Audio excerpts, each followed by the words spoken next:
This is a shadow work practice to cultivate heart-centered anti-racism. It is intended for people with white bodies because that is the state of my own body and thus the only authority that I can lead from and speak to. Though, of course, anyone is more than welcome to listen and practice along. I invite you, as we open to this practice, to do a simple exercise. And that is to notice how your body is feeling right now at the prospect of doing a practice about racism. Breathing in now to how your heart feels when I say the word racism.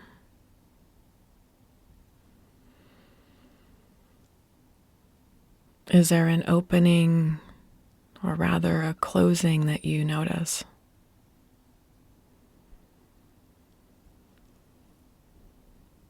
How does your throat feel when I say racism?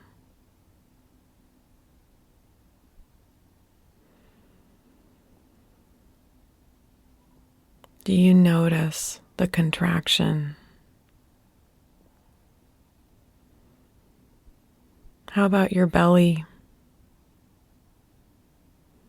Racism.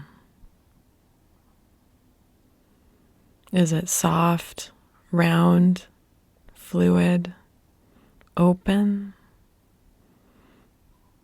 Probably not, right?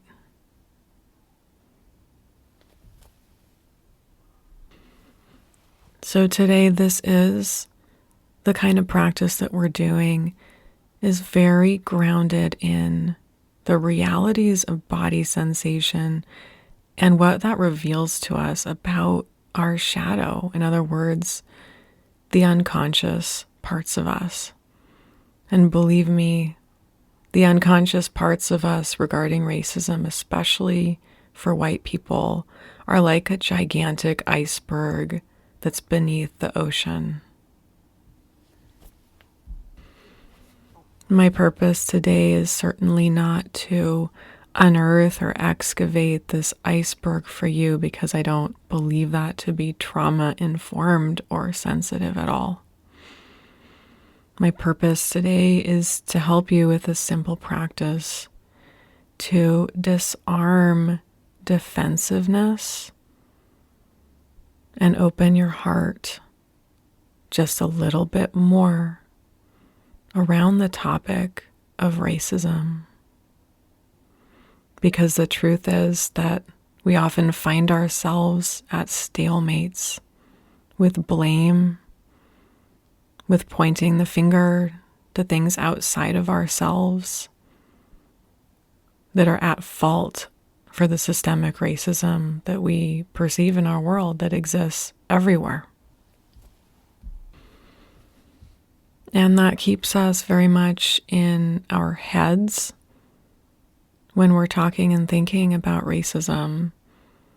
Whereas the only true way to disarm defensiveness and thus to truly reach empathy, compassion, connection with Black, Indigenous, and other people of color who experience racism is very much to live in a heart space. And this is extremely challenging. This work today, and generally my thinking about anti-racism, is very inspired and influenced by the author, social worker, activist, and founder of Somatic Abolitionism, Resmaa Menakem. His book is called My Grandmother's Hands, and it might be the one book that has most singularly impacted my thinking about any topic, but especially about trauma and about a very new body-based way of relating to racism. So let's turn now to our practice for today. The way to disarm defensiveness and the hardening that it brings is by choosing to courageously connect to our own vulnerability, to our heart space, and move and live from there. So in today's practice, that's the goal, is to touch on that heart space in relation to an experience that you've had that's triggering around race and racism. So bring to mind now, before we dive in to this practice and I ask you to go inward, bring to mind an experience that you've had where you felt perhaps very defensive around racism. Maybe you encountered a Black, Indigenous, or person of color in a way that you realize was racist and you regret. Maybe you were in a discussion or an online setting and had an altercation with someone or blamed someone for a comment about race. Maybe as a white person, you feel paralyzed to do anything or say anything about racism because you really don't want to do anything wrong or hurt anyone. Maybe you're an activist and you feel intense hatred, frustration, blame for those who you find to be racist. Just pick now an experience where you feel this closed-in nature of the heart and perhaps an activation in your nervous system.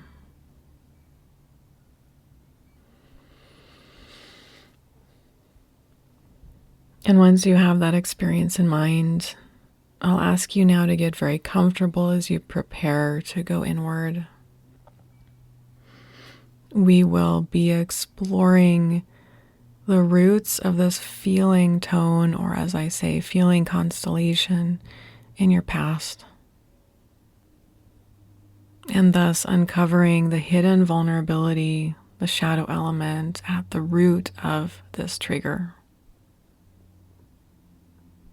So as you're ready, settle in, make yourself perhaps just 10% more comfortable here.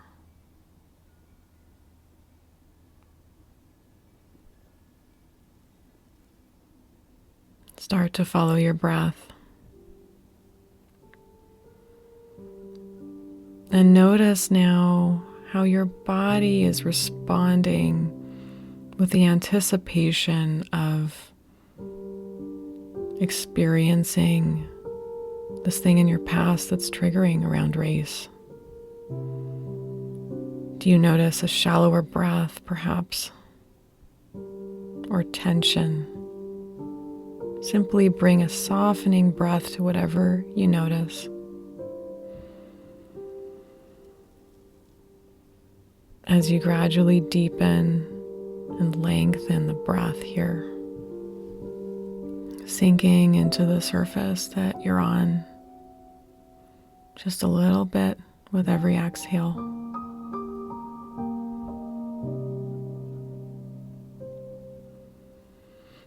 And so if you're not already there, I'd like you to open your internal eyes to this scene of the experience. Really bring yourself there and breathe. Noticing now the body sensations that are real for you here. How does your heart feel?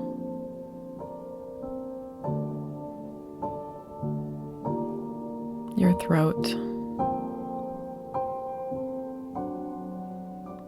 your belly, your breath. Not trying to change these sensations, simply witnessing here.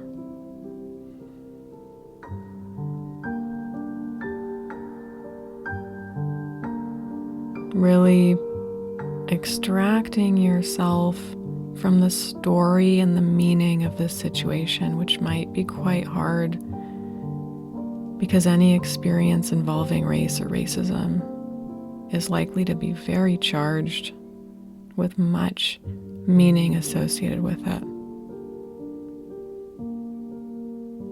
See if you can retract any thoughts about this experience and focus again on the realities of your body sensation.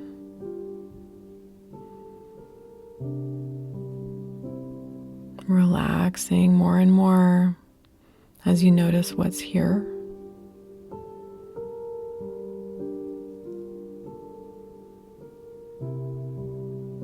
Releasing now any unnecessary, unrelated body tension as much as you can as you focus on the sensations associated with this experience.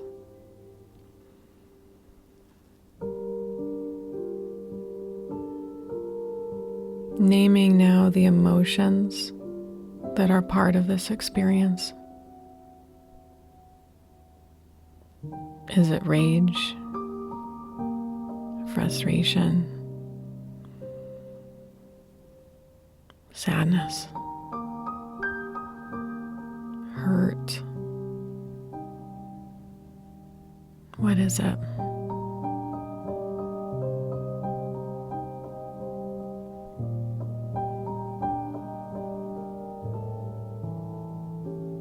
Really allowing whatever emotions are present to be right here.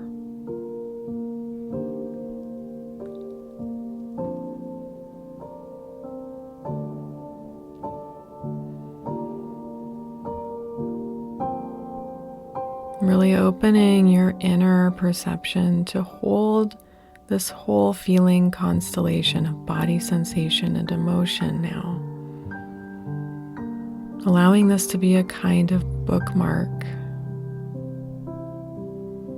And I invite you now to do something a little different. And that is to use your first impression as the truth as you trace this feeling constellation back in your life to when you felt something similar for the very first time. It might be something absolutely unrelated to race or racism. It likely is unrelated. Tracing it back now and believing whatever has popped up first for you, even if it seems trivial or unrelated entirely. And now find yourself back in that time and place. Look around here,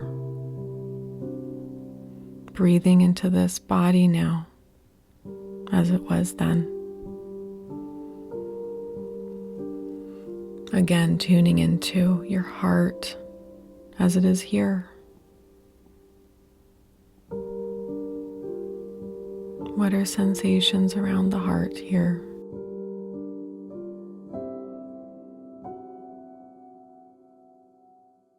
The throat,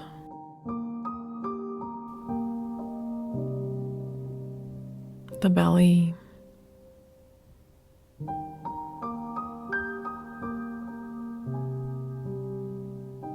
and now what are the emotions that are here swirling around? Name them.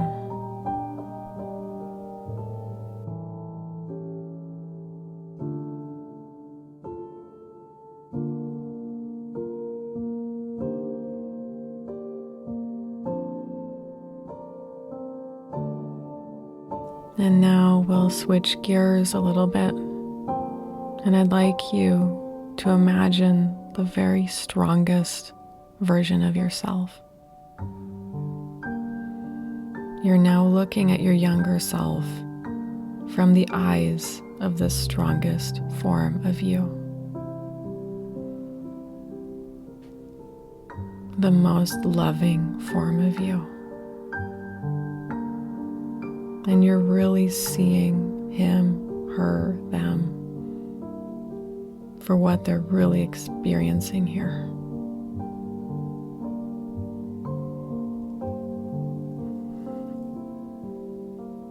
And now looking into their eyes and really seeing what's there in those eyes, naming what you see.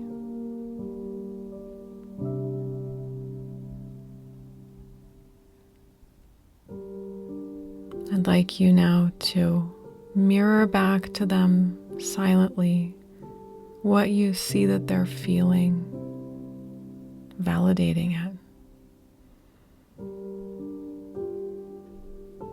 The famed trauma therapist Peter Levine says that trauma isn't what happens to us. It's what we hold inside in the absence of an empathic witness. So now you're healing yourself here and integrating this part of you by being that loving, empathic witness. So all we're doing is reflecting back to that younger self, something like, I see that you're enraged, or I see that you're all alone. Taking a minute now to do that for yourself with whatever feelings are very real for your younger self right now.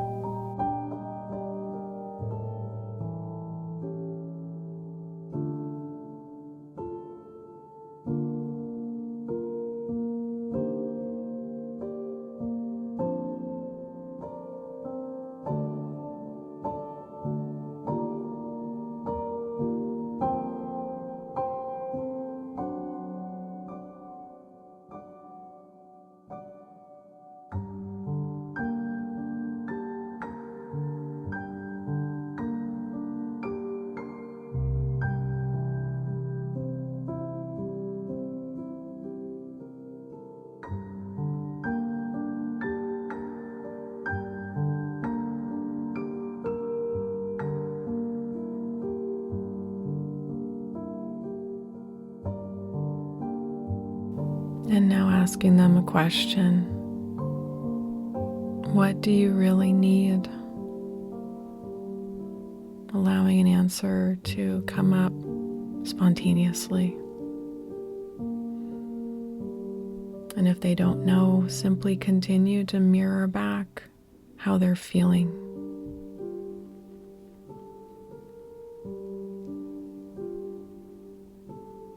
So now imagining yourself meeting that need of theirs.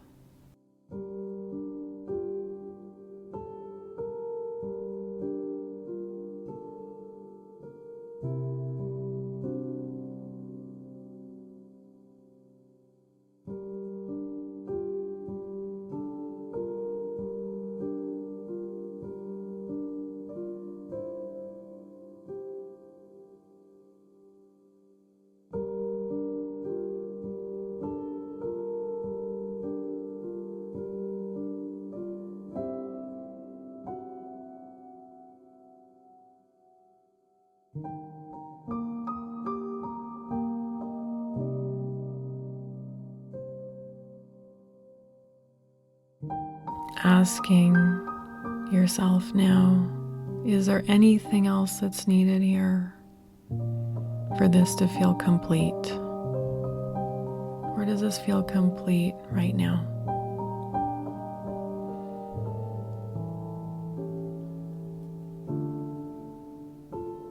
Taking any time you need now to do what's needed for this to feel complete.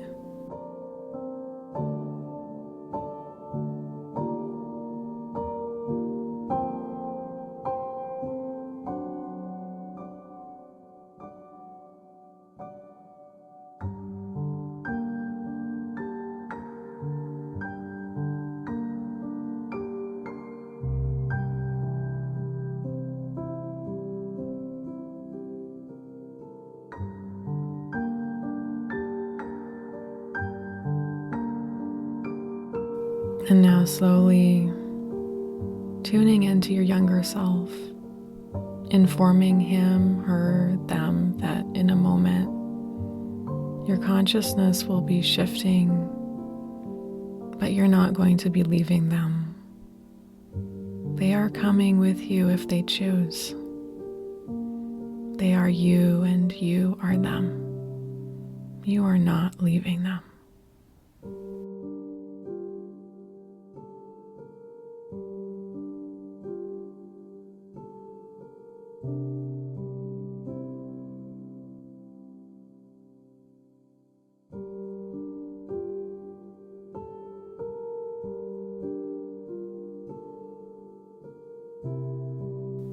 Once it feels like they understand this, allow yourself to imagine the room that you're in around you.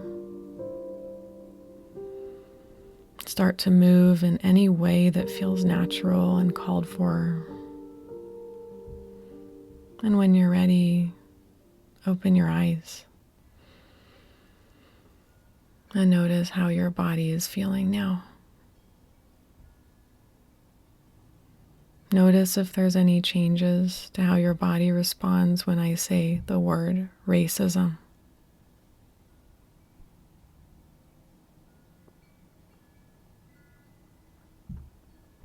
Racism.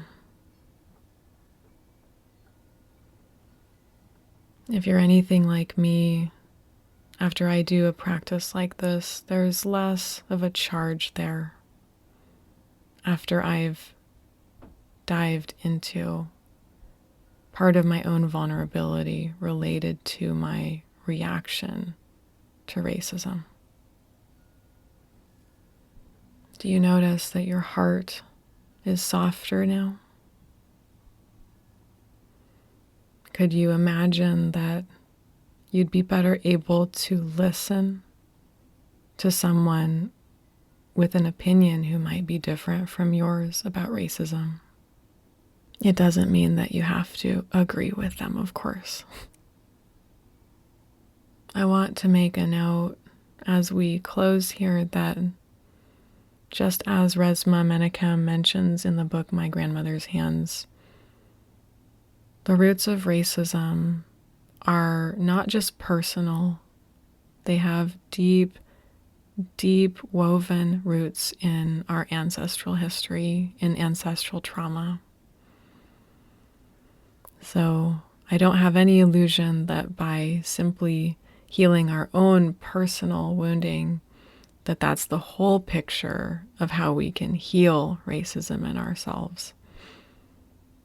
I think that healing racism in ourselves isn't about extinguishing it, because that's like extinguishing water around a fish. It's just everywhere, right? We're permeated by hundreds and hundreds of years of racism in our culture.